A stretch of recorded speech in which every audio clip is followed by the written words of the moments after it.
Ya, good people, kita tiba di segmen kelima atau segmen penghujung atau last segmen. Aduh, sedih ya. Tapi nggak apa-apa, kita ulik lebih dalam secara maksimal dengan waktu yang terbatas ya. Masih bersama Kak Selvi. Gimana, masih semangat Kak Selvi? Masih dong. Masih dong. Ya, tadi boleh dilanjutkan tadi yang sempat terpotong. Sampai di mana boleh dilanjutkan? Iya, tadi masalah manajemen waktu nih ya. Yang family time, social time, dan me time-nya. Iya, betul. Jadi kalau untuk sebenarnya terkadang ya family time itu juga saya hubungkan dengan sosial gitu. Jadi kayak diintegrasikan kayak gitu, disatukan. Kalau misalnya disatukan, kenapa harus dipisah-pisah sih kalau bahasa menurut sehari-harinya sekalian aja iya, gitu. sekalian gitu. Kalau saya sih biasanya seperti itu karena kalau untuk mengatur bahwa hari ini untuk keluarga nih, hari ini untuk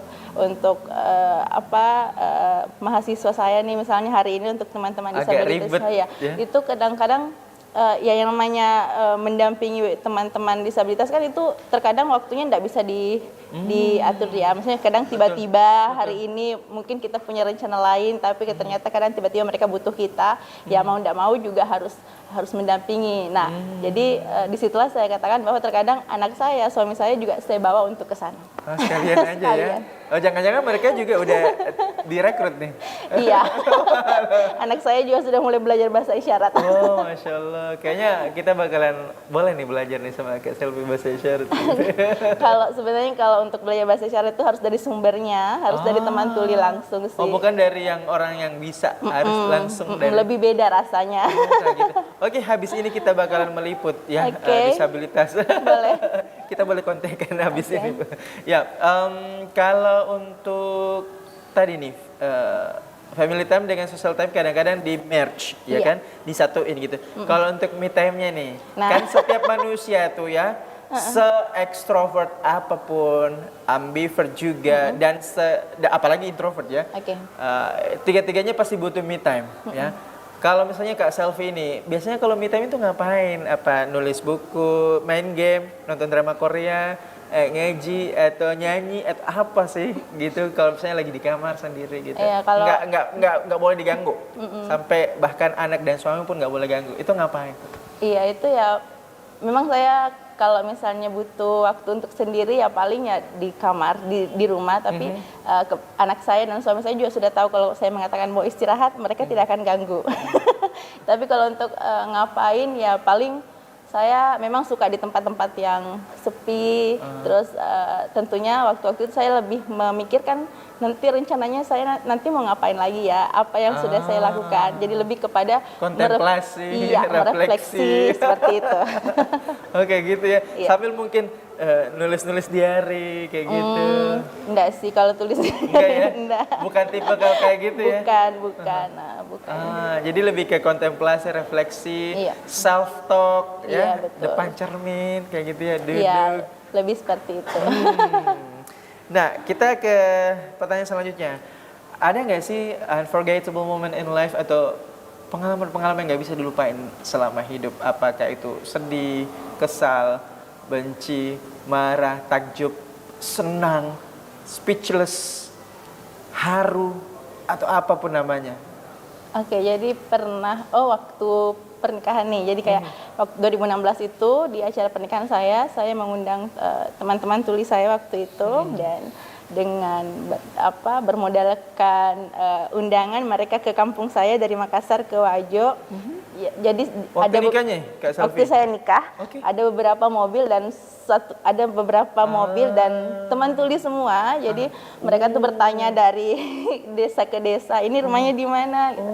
Nah, pas acara pernikahan ada Ciki sebagai juru bahasa isyaratnya. Jadi itu kayak momen yang tidak pernah saya lihat. Cocok banget Ciki, memang jadi pendamping ekstrovert banget. Iya, tidak pernah saya lihat waktu itu. Jadi pas saya nikah ada teman tuli, kemudian ada juru bahasa isyaratnya, sampai teman sekampung saya heran. Ada itu apa? Kok ada yang kayak mirip dengan yang di TV yang kecil-kecil itu, yang pakai baju hitam di belakangnya letter biru. Itu jadi jadi saya waktu itu belum pernah melihat sama sekali ada pernikahan yang ada juru bahasa isyaratnya itu di pernikahan saya.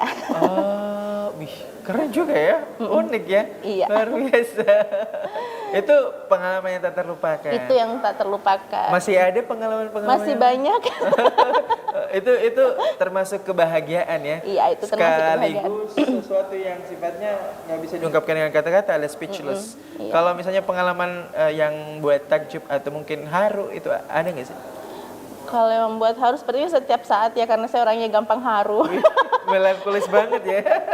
Jadi misalnya setiap momen, kalau misalnya mau ujian skripsi waktu itu, ujian tesis, itu kayak saya memang kadang-kadang terharu duluan. Jadi terharu duluannya itu karena mengingat perjuangan-perjuangan sebelumnya. Oke.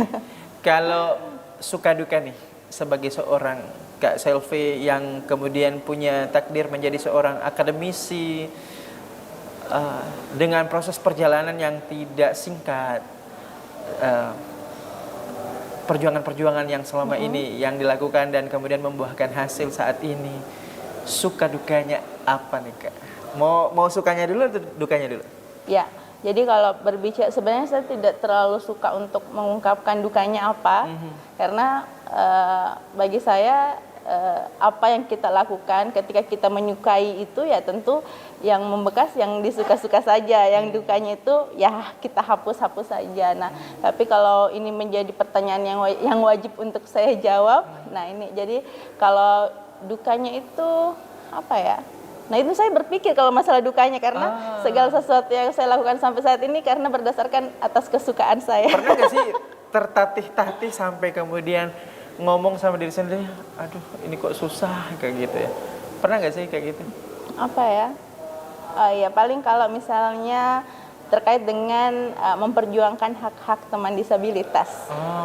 Itu mungkin berarti dalam hal ini pemerintah perlu lebih lagi concern ya dengan teman-teman disabilitas, dan di situ ranahnya agak kurang begitu ya untuk diberikan perhatian khusus kepada mereka. Nah itu kalau untuk di Sulawesi Selatan sebenarnya lebih maju nih kalau masalah terkait dengan regulasi dan untuk memberikan akses ke teman-teman disabilitas. Tapi kalau saya pribadi saya lebih melihat itu di dunia pendidikan, yaitu di dunia kampus sih. Seperti apa teman-teman disabilitas ini, mahasiswa disabilitas ini mendapatkan akses yang lebih layak. Wah, keren-keren.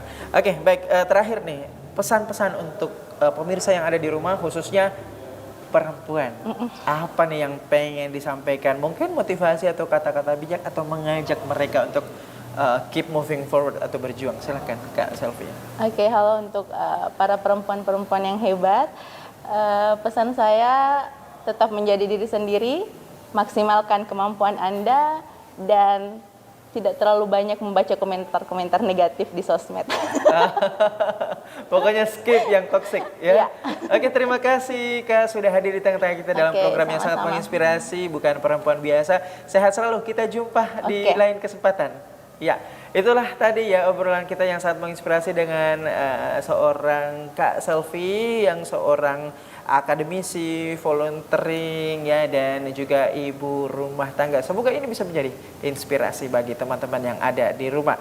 Akhir kata, seluruh kerabat kerja pamit undur diri. Saya Redias Sahril. Assalamualaikum warahmatullahi wabarakatuh, dan sampai jumpa dalam program episode Bukan Perempuan Biasa selanjutnya. Bye.